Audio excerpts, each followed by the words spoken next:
back to another episode of the Big Just Energy podcast.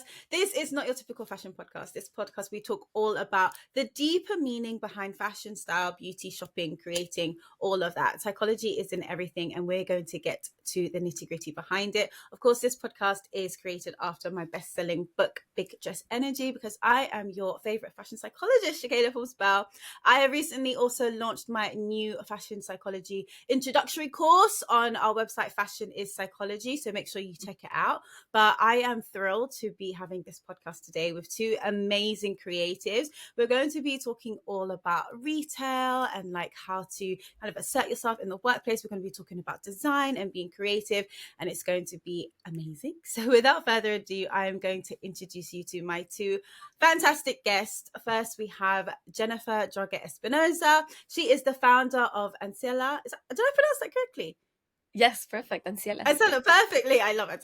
A London-based conscious women's wear label that celebrates South American folklore and experimental tailoring. So Jennifer has been working in London and Amsterdam as a fashion designer and pattern cutter for over 7 years for brands including Victor and Rolf, House of Holland. Oh, we love these brands.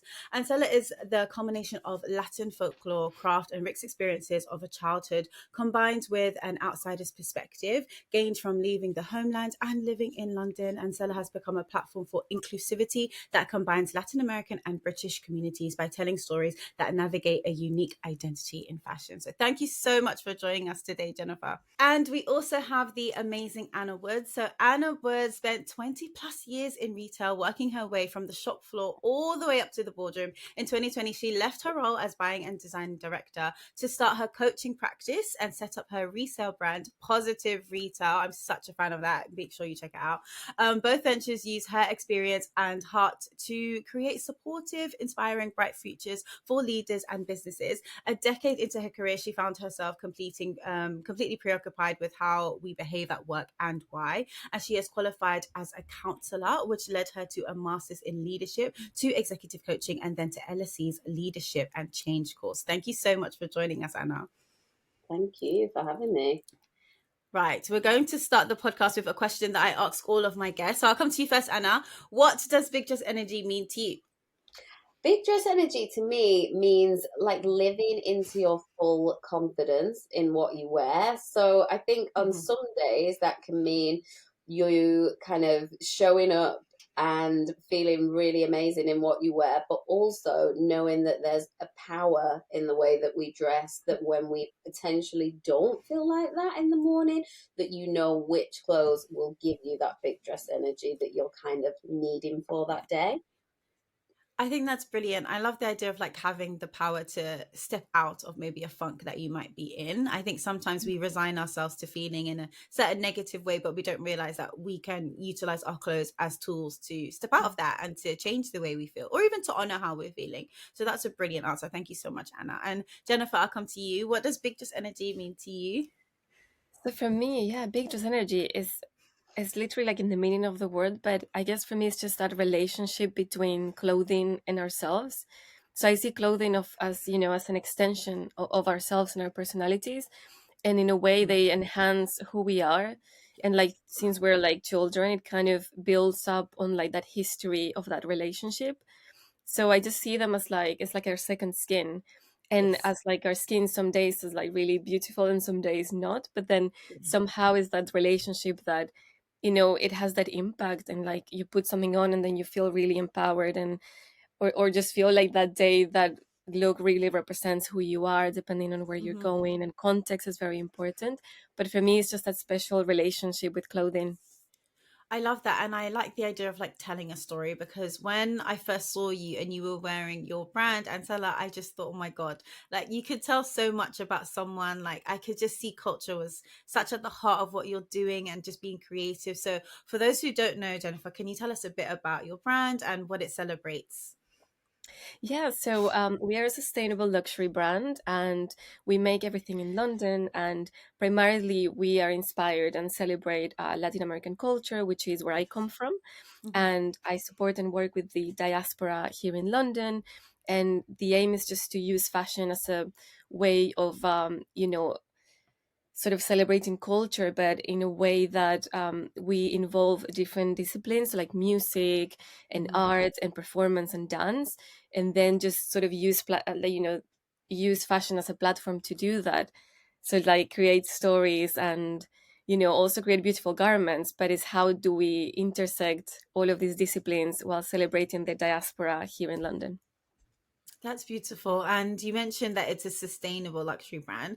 And I feel like in this day and age, we're in 2024 now, just sustainability, it can mean so many different things. And a lot of different brands are utilizing that. But when we first met, I know you talked about the specific techniques you use that makes your brand sustainable. So can you tell us a bit more about how you as a designer and as a brand embrace sustainability? Absolutely, and I couldn't agree more. I think it's so challenging for consumers. It's so confusing what Mm-hmm. is sustainable. So what I always sort of try to tell people and creatives is just think about the circularity of your business. So as a core, as a your business model should be sustainable in itself. So it should sort of answer to certain problems and try to solve these problems. So we're talking about the whole chain, the whole supply chain of how things are made. Mm-hmm. So for me, geographically, it really dictates what is sustainable and not. So, Mm-hmm. the more we simplify this process on how clothing are made, the more sustainable it's going to be. And it's about having governance and understanding every single step of this process. And by doing so, you can, tackle the challenges that make it not sustainable. So then that's how I like to see it. And also think of short term and long term implications of Mm-hmm. everything you do within your business. So how you make your product, but also how you showcase it. Also, what story is that product telling? Are you impacting cultures? Are you impacting people? So at every single step, you need to understand these implications. So Mm-hmm. that's like kind of at a business model level. Obviously, when we go into the specifics of exactly what that means, then we go to materiality. So for me, materials are super important. So Yeah. whether I can create these materials locally and also support local manufacturers in the UK, which is has this heritage and history of textile manufacturing, that's also very important. Low impact textiles like hemp, linen, wool. Mm-hmm. Now we're also innovating with like recycled yarns and how do we implement recycled wool, for instance, and working with the manufacturers to get what we want in an exciting product that has this history, but also we're reviving and lowering the impact in our planet. That's brilliant. And I loved when you were on stage with me. So I met Jennifer when we were speaking at I think it was an event with Billie Eilish's company about like how can we save the planet? What can we do? And you mentioned something about one time you created a collection and you used every single piece of fabric. I think it's called the offcuts. Like you just made sure every single piece was used. Can you tell us like was that really difficult to do? And like what made you decide to do that as well? So yeah, I mean, that's what I tell everyone. It's like if even if you don't know anything about sustainability, like we Yeah. all create waste in our lives, Mm. in our works. So one of the simplest ways how to minimize that waste, and it's something that's very common sense, doesn't need like any technological things. So the challenge for me was like, how can I sort of keep all the waste of production sampling within one season in a Tesco bag, so no more than that. So when you put Mm. yourself certain limitations, you can then sort of tackle problems in creative ways. So then that made me understand, okay, I need to then utilize all these ways. So all the offcuts then were used to make new embroidery applications. And Mm-hmm. then that led me to researching these techniques from the 70s from Chile, where I come from as well, and just create these quilts and embroidery, collages with the offcuts of the fabrics. So you were using, waste from like a previous collection, but then you sort of keep it going, keep it making beautiful things. And it's just a very simple sort of technique that anyone can do. But Mm-hmm. then is when you sort of see waste, when you keep it and it's visible, you can then deal with it. If we don't see the problem, then we can't fix it. So that was a little bit Yeah. the thought behind it. Oh, I think that's so like it's so beautiful, and I love the intentionality behind it. Like you really like put that thought behind it, and I think that loves brings me nicely to you, Anna. Just talking about being intentional, of course, with the way that we consume, which is why I wanted you both on here today. So, Anna, can you tell us a bit more about positive retail for those who may not be familiar? Yeah, of course I will. So interestingly, I'm here to tackle waste as well. So I worked for 20 years on the high street creating collections for brands. And Yeah. towards, I would say, the last 5 years of my career, I was pretty disillusioned with the amount of waste we were creating. And also, I guess, a huge thing was when I first started my career 20 years ago, the internet was like, I was at Topshop, it was all about the stores, the internet, the rise of ASOS, Boohoo, fast fashion hadn't happened yet. So the waste just was not as much, and the high street wasn't as heavily discounted. I did a post at Christmas to say, I remember the days when we waited for the Boxing Day sales, but now it's Yeah. just piling on top It's of, on top everywhere. of, on Yeah. top of, honestly. And so for me, that was kind of the first 10 years of my career. Our target margins on the high street were sort of 55%. We would sell through stuff. There wasn't as many promotions. It felt like the waste wasn't there as much. It just wasn't. And then I guess the latter part of my career, the high street had changed so much due to the rise of e-tailers, but also the rise of discounting and the fact that retailers didn't seem to be able to sell anything at full price anymore, kind of. And there was always a part at the end of the season, so kind of, you'd create a collection, you'd work really, really hard on it, and you would probably sell 20% of it at full price. Then there'd be this big chunk in the middle that you would have to always offer 25% off that to the customer. And then I knew there was, and this is what made me really sad, I knew that there was like 30% of what we created that would end up going to waste in terms of like being jobbed off or going to TK Maxx or wherever. Not that there's anything wrong with TK Maxx at all, but I wanted to create a store environment and a shop for well-made quality clothing that we could honor the integrity of. And so another huge thing is, why should something come in at the beginning of the season in January and be worth 300 quid, and then 4 or 5 months later to the business it's only worth like 100 or 75 quid? Like, things need to hold their value when they're made well.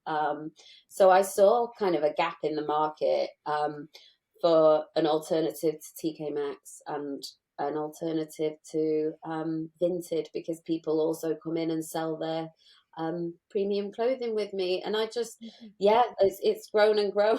So I've got 3 stores, more on the horizon. So that's how. And also, I guess, the name Positive Retail, I hadn't felt that positive about retail for a long time, but I knew that there was hope. And I will always believe in hope, and change. That's brilliant. You've achieved so much, and I'm so like proud, and I'm just so like in awe of everything that you've done. And I think the name that you mentioned is so interesting, like Positive Retail. And then it leads me to my next question, which is about the concept of retail therapy, which I think a lot of people think is an excuse for them to go crazy and go shopping. But I wanted to get your take on retail therapy. How do you approach it? Do you support it or not? Like, what's your understanding of retail therapy?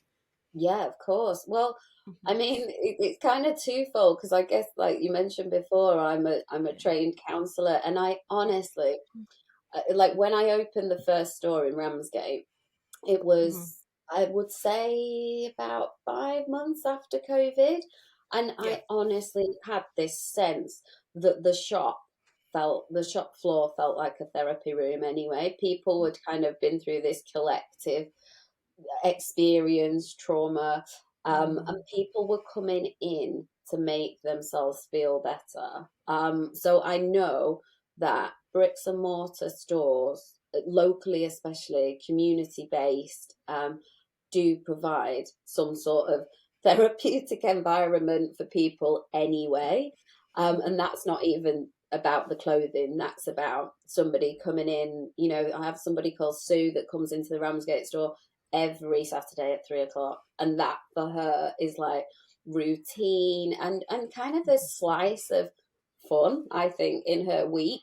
So I think stores and the human connection and contact that stores bring is therapeutic in itself, whether somebody buys something or not. Like the amount of different variety of conversation that me and my staff have on the shop floor, I know it provides something that feels like safe for people, and kind of Yeah. people feel heard and part of what we're doing as well.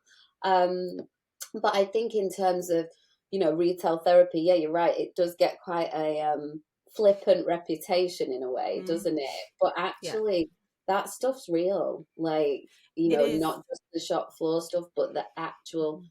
transformation that you can Yes. see when, and also, like, I work 2-3 days a week on the shop floor, so I have so many different interactions with customers and people that come in that you kind of, you're judging their energy when they come in, and like how to interact with them, how to make them feel most welcome and safe Mhm. chatting. um and when you kind of get that connection with the customer and make them, when they might not have been coming in to try anything on, and then they try something on, and then they like transform how they feel, and you can see that sort of that environment, and you've helped them, that is quite therapeutic, and giving people the confidence to say, Mhm. look, try that on, and I'm here, and kind of shout me if you need me, and come out and show me, and just encouraging people to be to kind of play with stuff as well, because I just Mhm. think it gets to be fun, right? I think that Yeah. we all need to feel good. And yeah, I won't go on more than that. No, I could listen to you talk about it all day because I love that. And I think, it speaks to that concept of just like playing dress up. And why did we all stop playing dress up, when we Yeah, when we got older? Like it's a fun, it's a way to yeah. escape. It's a way to, Yeah. like you said, connect with other people and experience that, like you said, that transformation, which I think is so powerful. That kind of therapeutic nature of just interacting with clothing and of course wearing clothing. How do you want your like shoppers or like your community to feel when they're wearing your brand? Like, do you have a specific feeling in mind, or do you leave it up to them? Like, how does that work? So obviously I have my own sort of ideas, and I'm obsessed with clothing. I always have been, I think. So like what you were saying about playing dress up, like that's how I kind of got interested in clothing because of my mom's wardrobe. And when I was, I don't know, around 8 or 10, then um she was like, oh, you can have these old trousers and you can like cut them up and do something if you want. So that was my first sort of introduction to self-taught like upcycling. And I just Mhm. loved it. Like, when you unpick a seam, when you know how it's being built, you can, it makes you think, how are things I made? So, this interest just came while I was quite young, and I was always very crafty. So I'm a very tactile person. So I think what I want is sort of to make clothing as this experience. So from a tactile point of view, but also how it feels wearing it. So some of the pieces are quite experimental, tailored. So, they literally like give you like this posture and like you kind of want to wear it Mm. differently. But some things are really oversized and slouchy because some days I just want to be this person, and I wear everything I make, so I'm literally testing it. I'm quite an active person, so I test if I can cycle with it. Can I run? Can I have a working day? But then when I go out, can I go to a cocktail bar and like look pretty? So I really like to test the versatility of clothing. And I think that's kind of how it started. Like, I think I needed like a winter coat, and I didn't have Anciela back then, but I just needed a winter coat, and I just made one for myself, and I kept getting all these compliments. I had like a trouser, a coat, a shirt that I was loving it, and I made them for what I needed, how I wanted to feel, and the versatility I needed for my days. And then I still use those sort of blocks and those shapes for Anciela because I thought I see that a lot of people want that versatility in clothing, and you want to keep wearing it and styling it in different ways. So it sort of became one of those things that I always think about. I try it on, even if it's a toile or like a sample, try it on, see how it feels, how it moves. And I feel like that's how I wanted to tap into like the versatility of clothing. I think that's so impressive because I know, I'm probably sure I'm not alone in having like, I have stand up dresses and then I have like sit down skirts and like things that only work in certain positions. But it's true, like your clothes should work for you. And it just reminds me of something Stella McCartney said. So Stella McCartney actually had the quote, fashion is psychology. And that's what kind of I named my brand from. And she said, like, it is psychology because you have to think about every single detail. Like the placement of a button impacts the way people sit and that impacts their posture, and their posture impacts the way that they feel. So it's so great to hear that designers like you are coming forward and actually doing the work to think about how people can actually live in their clothes and that their clothes are not holding them back and just looking pretty and Yeah. not doing anything Pockets. else. Pockets is a big Exactly. Oh my one. God. A Pockets. tiny Yeah. pocket where you cannot fit anything. I mean, it's the most It's so frustrating true. thing ever. So I think about the pockets, how deep, what am I going to put in my pocket, how safe, I don't know. It's so interesting because when you approach it that way, you get to solving different problems, but you have to wear it, you have to sort of experience it, from yourself, and like every detail counts for sure. Mm. Yes. Sorry. And I always say, like, all those videos of women going so crazy over pockets. Like you would think that brands would catch on and just put pockets in everything, but they don't, which is very frustrating. So Anna, can I talk to you a bit more about the importance of your work and like how you take that therapeutic approach to retail as well as your leadership coaching? Yeah, of course you can.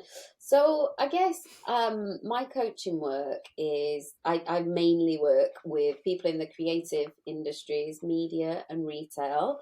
Mm-hmm. And I it was really important to me to like a, adopt, if you like, the counseling principles and apply those to when I coach people, because there's quite a lot of coaches that kind of say, right, okay, I'll get you from here to here, and that it's quite surface level. To me, I just think people, especially people that I work with in retail, that have been through really tricky situations or is still in organizations that they're not feeling confident in their roles. And I really, really spend the first session with everybody just really, really deeply listening to kind of, what is your context here? Not like, let's set the goals right away. It's so important that, I trained as a coach because I got to the age of like 35. I was given so much responsibility so young. I mean, I loved it. I always wanted to lead at Topshop. I was running, like a 60 million pound department at Topshop when I was like 26, 27. Had no fear whatsoever. And it's only as you go further up that you're like, oh, right, okay. I'm now like quite a big leader, and there's some mad workplace dynamics going on, and there's loads of pressure from here, there's loads of pressure from the suppliers. I'm meant to be acting in a certain way for my team. And like, there was never, ever any space for me to figure out, like, how do I want to show up here? How do I want to behave? Like, I just never had that person, like, listen to me, reflect back my behavior, good and bad, and in order that I could actually, be the best leader that I could be in retail. So for me, having, made that leadership journey myself, it's really important that there's so much listening that happens, and that people can figure out not just where they want to go, but where they've been as well. Mm-hmm. Because I just don't think we get the space, especially in huge corporate organizations where you've done what you set out to achieve when you're 25. You're like, oh right, I Yeah. made it to director, and you're like, but blimey, what happened actually on the way? And like, there are things that happen to you at work that are really can be quite disturbing, or environments that aren't, I quite dislike the word toxic, but let's be honest, there's loads of toxic work organizations out there. And Mm-hmm. it's my job as a coach, with it's mainly females that come to me, to really, really help unpick kind of what's beneath first, because I just think you can't kind of go forward with your goals as a leader unless you kind of know the context of where you've come from and what's making you currently behave in the way that you do. And for me, I got to director level and then I went and got myself a coach privately. And I just think because I was like, I'm not actually behaving very well here, I just and I wasn't like the best version that I could be. Certain people, Yeah. and you're trying to figure it out. I'm like, why does that person kind of really push my buttons, whereas they don't seem to anybody else? And like just figuring out your stuff in a really safe environment that's kind of focused towards work is really, I just think all businesses should offer anybody Yeah. coaching. I really do, because it's so important to understand yourself. Yeah. And I think it's so important as well because I think a lot of people, especially with social media and always being actively online, you look around and you think everyone else has it. Everybody else knows what they're doing. You go on LinkedIn, everyone seems to just have it, and you might feel like super lost. And I think especially in these kind of creative like fashion industries, it's all about appearances as well, and you want to appear like you have stuff together, but coaching might be so beneficial. And this is an aside, this is kind of just from me about Topshop. I'm so devastated about the demise of Topshop. Can I ask, and you can say you can't answer, but did you see it coming? I mean, I left probably like 13 years ago or something. You could feel a shift, yeah, for sure. But I mean, I think I had left at the right time. But Positive Retail was born on the day that the administration was announced, because I was just like, oh, I was just meant to focus on my coaching business. And Yeah. then I was like, I couldn't believe that the place that had given me my career so much amazing opportunity and hope didn't exist. And on that day, I was like, I have to try to play my part in the future of retail now. And that's when it began. I just couldn't believe it. So yes, I guess, but I think I was there at a really good time. Jane Shepherdson was still in charge, and she's been an amazing friend and mentor to me with the business. So, I mean, we've all watched that program Trouble at Topshop, right? The writing was on the wall. That is, it's so devastating, honestly, because the one of the things I loved about Topshop, especially the flagship store, is seeing the other smaller brands that they used to introduce, on the bottom floor. And I used to love that. And I just thought it was like just the height of like British fashion and just celebrating small designers. And it's just such a shame to just see that gone. And I think it does have a lot to do with maybe the way that they were approaching the industry and just taking the whole like creativity out of it. And I don't know. I know, Jennifer, I wanted to ask you as well, like, how do you think psychology influences your creative process and maybe the brand identity as well? Because I think that's an important thing that a lot of brands do ignore. They just think about selling, looking cool, and they don't think about like the psychology of the brand, like what it means, what it's saying. Like, what does that kind of mean to you for Anciela? I mean, it's very important. Like, obviously now, I love this question because it made me really kind of think about the history. So it's been 5 years since I started Anciela.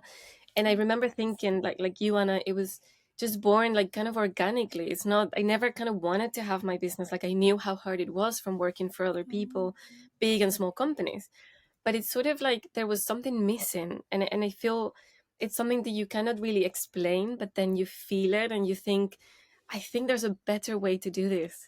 But sometimes working for bigger companies, you have like very little influence. So I was just thinking, could I make fashion more like of a cultural shift? Could I be involved at, pioneering like a more sustainable way of making products? Like fashion should not be, killing people, should not be polluting like our planet. So could it be on the opposite to reverse this like bad behavior?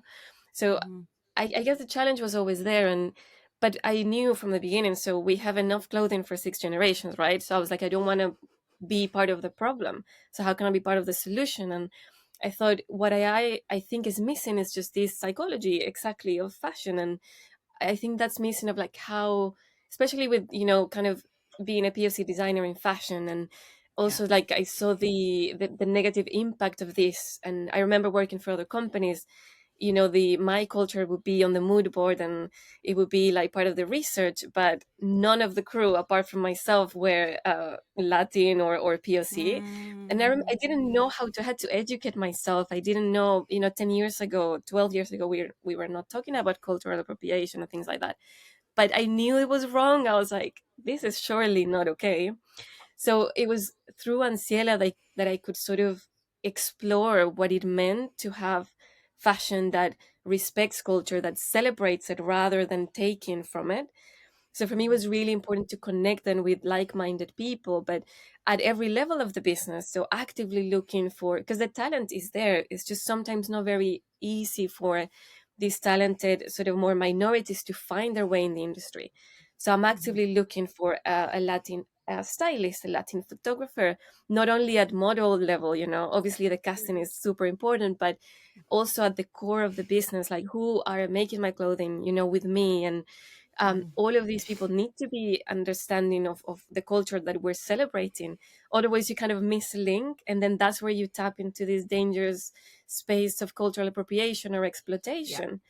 That's why I decided, I'm based in London, so I am also going to manufacture here. Like there is a massive community.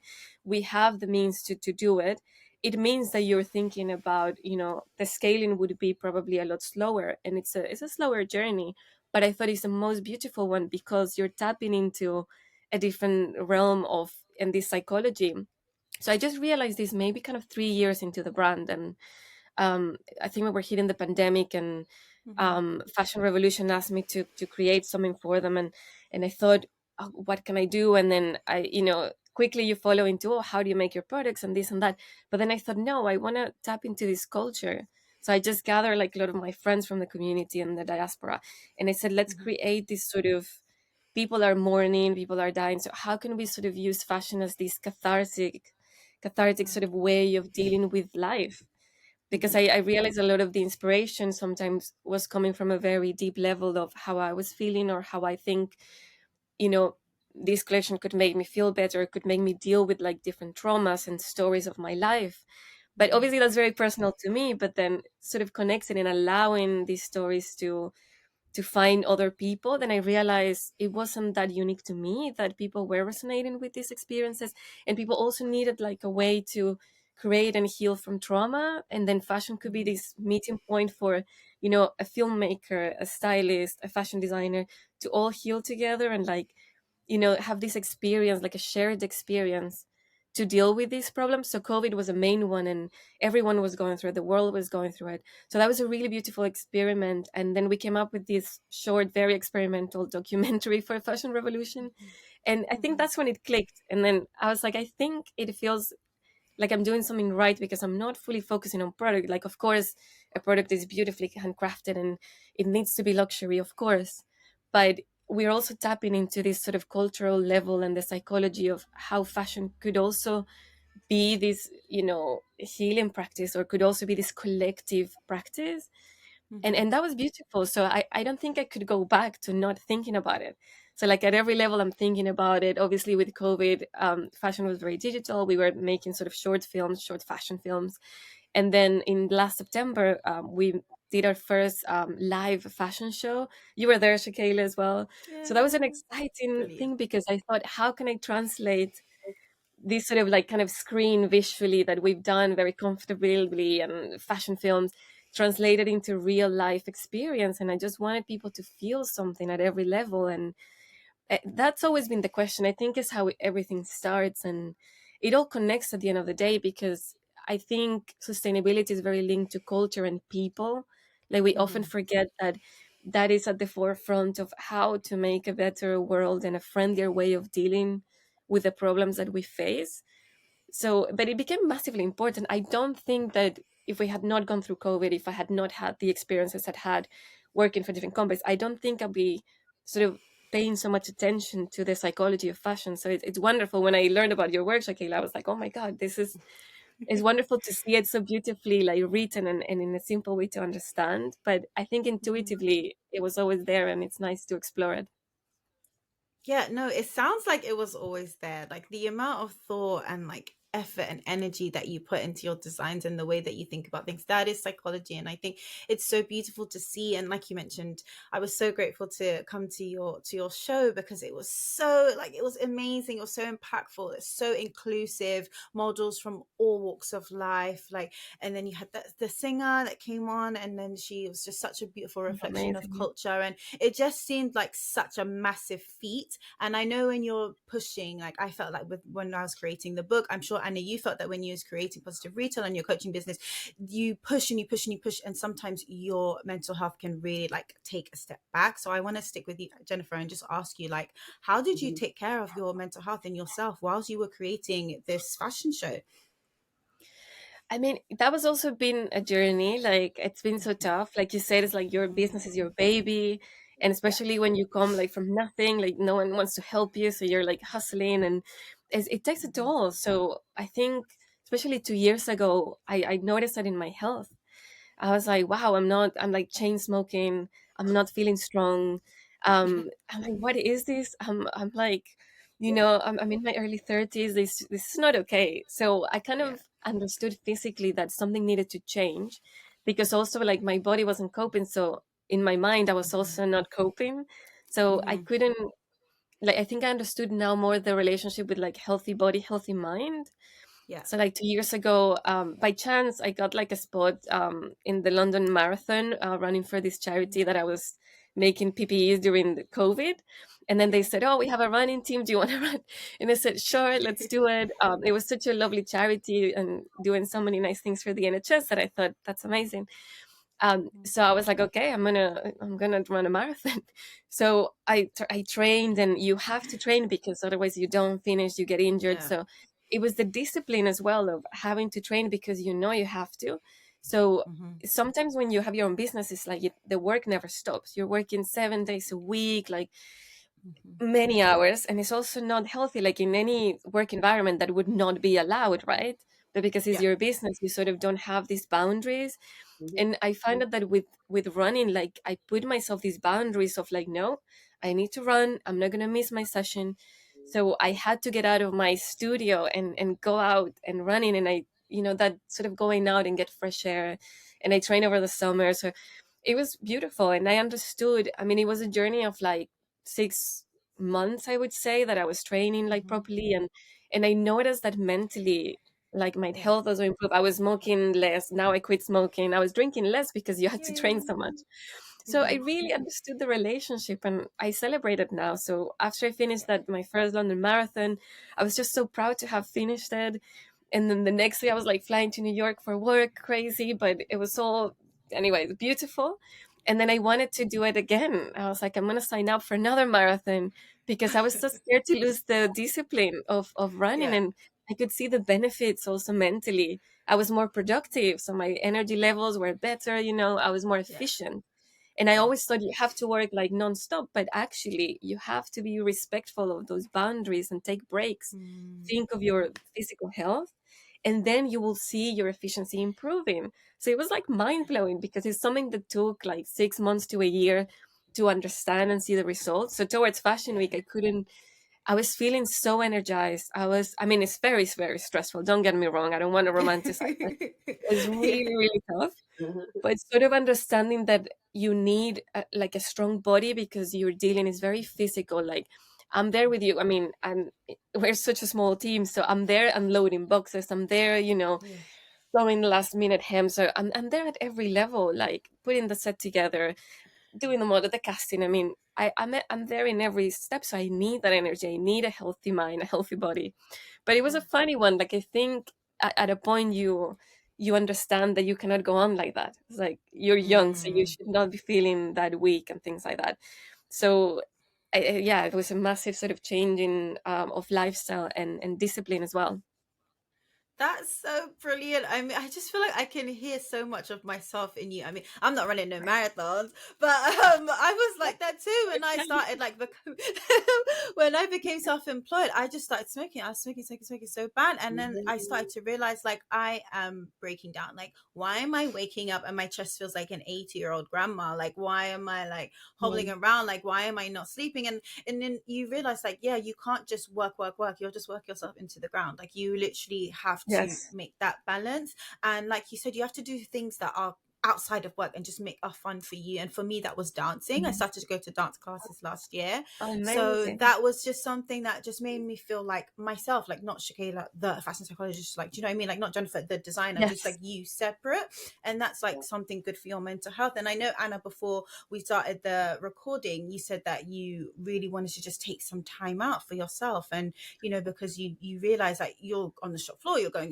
Like, how do you manage that work-life balance? Because you have so much going on. Yeah, I do. I will say similar. I'm not running a marathon, but I have just signed up for a 10K in June, Yay, that's and amazing. You yeah, guys are runners. Oh my God.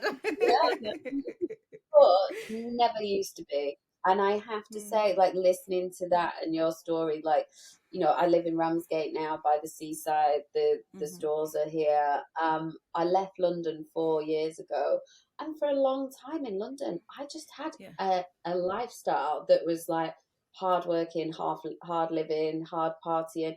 And I Yeah. guess when we came here, like I gave up alcohol for a year because I was just like, oh my God, Wow. I'm just drink, you know, like you guys, I've never Yeah. smoked, but I definitely drank too much. Good. Yeah. And it was a change in a gradual, as it doesn't happen overnight, change in habits that like that I now know from having that huge break from alcohol, like what is good for my life. And like, Mhm. look, let's be honest, it's all the stuff that we know we should do. We know that we should Yeah. exercise. We know that we should get up and be out in the light in the morning. We know that we should eat well.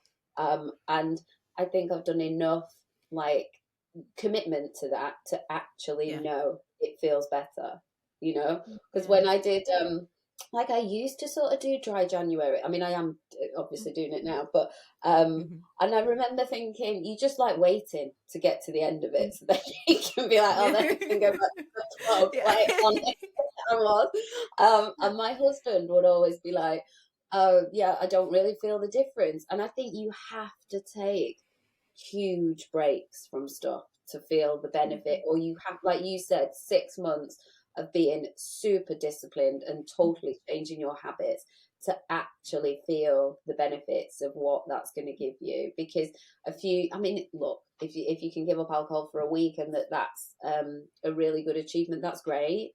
But for Mhm. me, it was really committing to something that would definitely show me like this is better for your Yeah. health, it's better for your mental health. Just like Mhm. even now, because I do drink like a little bit now, but even now, if because over Christmas, obviously, like oh yeah, I'll go out and have a few drinks. Even then, I notice the difference. Like you get in Yeah. bed, and Yeah. I'm not naturally a huge worrier. I'm not. Mhm. But I was getting in bed thinking, oh, I've not done that, I've not done that, and I'm like, oh my God, that is like the 3 drinks that I've had tonight making me worry. So it's Wow. yeah. Mhm. So it's just knowing what's good for you, but actually going through a bit of pain. I'll be honest, it was hard to give up alcohol for a year, really hard, but I needed to do it. And like committing to something and committing to change for yourself for the better. Oh, that's brilliant. Oh, look at us healthy girls. I'm so proud of us. No. It's so good. While we're on this topic of like well-being, I wanted to stick with you, Anna, and maybe ask you more about your leadership coaching. Like specifically, like how do you think that it has helped improve people's like lives within the workplace? And maybe some people might think they would want it, but they're not sure if it's for them. Like maybe you can also tell us who do you advise should have that coaching?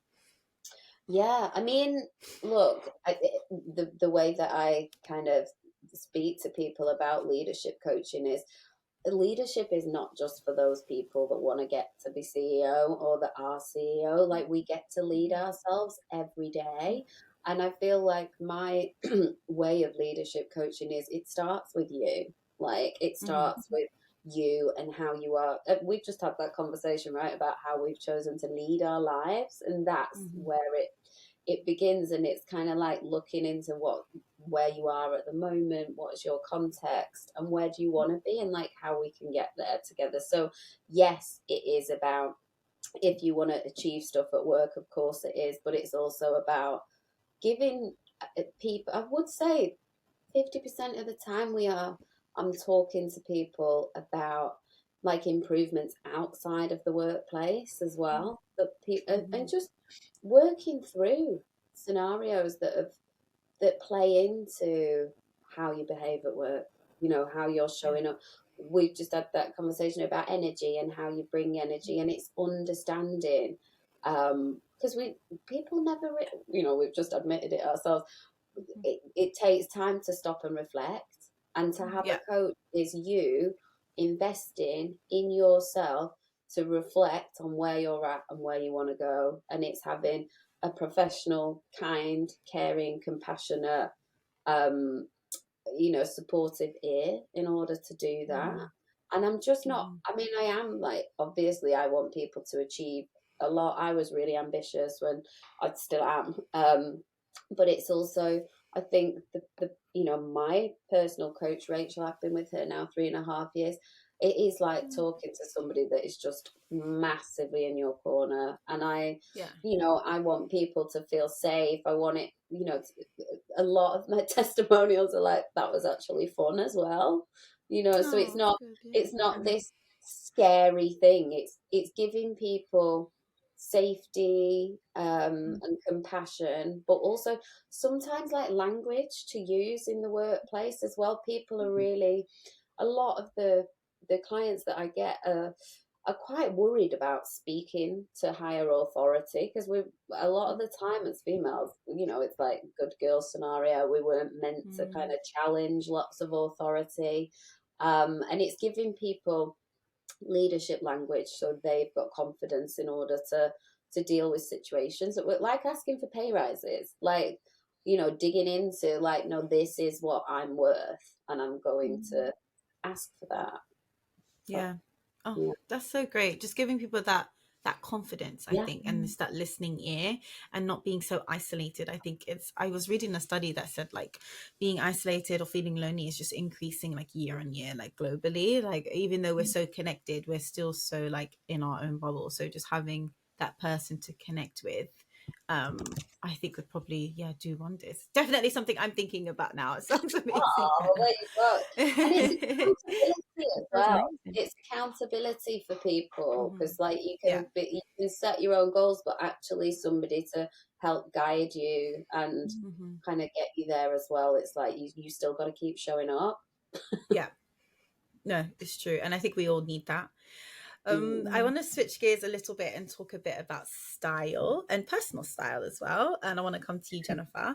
How has your personal style and like the pieces that you've worn, how has it like changed over time? And has it been influenced by like anything in particular?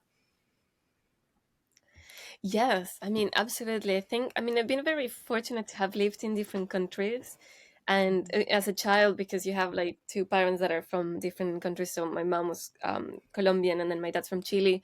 So then we lived in those places that have completely different climates. Like one has no seasons, one has the 4 seasons. So that really changes, the sort of practicality of clothing. And obviously also now as an adult, like I can appreciate the history of my wardrobe. So I have like pieces that someone gave me in Colombia or in Chile, that they were made in a certain way with like different local materials. So I really appreciate them, or like these family heirlooms that I have. So it becomes like really special because I can connect the every piece to like where it was given to me, or I wore it in like that specific time. You give any style advice to other creatives who come from a similar background to you, or maybe creative advice for designers who want to achieve your level of success? Yes, absolutely. I think there's just like very simple, like don't overproduce, don't overconsume, and just try to understand what is it that you're doing. Sort of like dissect your brand and your ideas, thinking of context and thinking of implications. I think that's like the main thing, also think of how can you design better things that are actually solving problems. So I think the problem is about, the throwaway culture, like longevity, people getting bored of fashion. So how can we design better garments that are versatile, that people can, design for adaptability, that people can wear like for the years and years to come, and go back to that slow sort of style. So I think the best garment is the one that you can style in 10 different ways and wear it like all seasons, all year round. So I think that's my advice is just think of who is going to wear your clothes, and yeah, just implications, You said, responsibility as well. thank you so much, Jennifer and Anna. I think one of the big things that I hear a lot of people talking about is imposter syndrome, whether it's creating a business or just in the fashion industry, in the world of work. What advice would you give to someone battling that? Yeah, I would say, I mean, my first thing is to say it's a lot attributed to women. So be aware that women kind of take it on as something a lot of the time that is, oh, well, I've got this. You don't often hear loads of men saying it, let's be honest. So I would, number one, be mindful of that. Um, but also imposter syndrome is that, like, it's about confidence, isn't it? And what is confidence? Well, you're not just kind of a person that is a truly confident person. It's situational, and it's growing your inner self and your confidence. It's not just a big coat that you put on one day that's like, oh, okay, fine, cool, I'm confident now. It is situational, and it's practicing in moments. I committed to myself 2 years ago, right, I've got to do more public speaking, like quite terrified of it. But you start small and build up and give yourself evidence that you are not an imposter, that you have got the confidence to do what you want to do. And, at the end of the day, I also think, like, we're all just out here trying our best in our roles and kind of giving it a really good go. And anybody that is showing up for themselves in their businesses and promoting themselves, of course, you have days where you feel like way more energy levels and way more confident. But actually, I just think it's helpful to remember everybody's human. We're all human.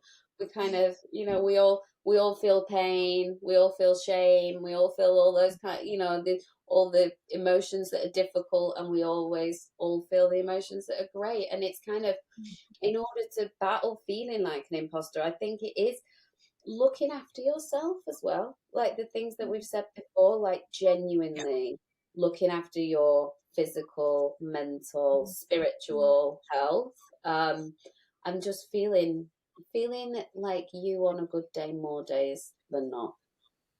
Oh, that's such a beautiful note to end it on. Thank you both so much for joining me. Anna, tell people where they can find out more about you and your work and how they can get involved.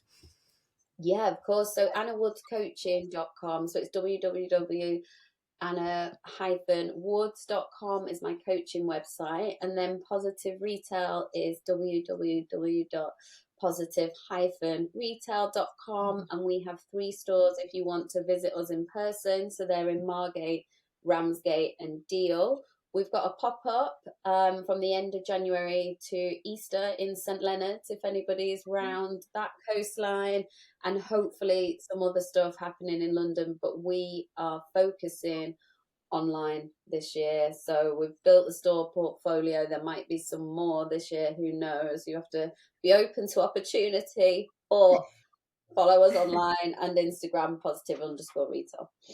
Oh, will do. Thanks so much, Anna. And Jennifer, where can people follow you, your journey, and your brand? So you can go on Instagram as well. We're always posting the latest, things that are happening with the brand. So that's Anciela_London. You can find us there. You can also find us on London Fashion Week website, where you can explore all of the videos and photos and latest content related to Fashion Week. And if you like a lot of fashion films, you can go on YouTube. That's also Anciela London. You can follow the channel and see all kinds of workshops and also fashion films. And yeah, just keep an eye on Instagram. We have a pop-up coming up in February for London Fashion Week. We're launching a very exciting collaboration with a digital brand. So we're going to have some AR experiences and hopefully to, tackle other sustainable issues with like production. So it will be exciting to have this retail experience. So keep an eye for February, and that's from the 16th until the 20th of Feb. So thank you so much for having me. It's been really fun and lovely to meet you, Anna. It's just incredible to hear you speak. And Shakela, always a massive fan and such a pleasure. Thank you. Thank you both Thank for you joining so me much. despite the technical difficulties. This has actually been our first podcast recording in 2024. Make sure you're following us on Instagram, Fashion is Psychology, and you're checking out the website fashionisPsychology.com, following on the newsletter to hear more about all of the podcasts, any more courses coming out, and any more good stuff that we have on YouTube, which is also Fashion is Psychology. This is another episode of the Big Dress Energy podcast with me, Shakela Forbes-Bell. Thank you so much for listening. Bye.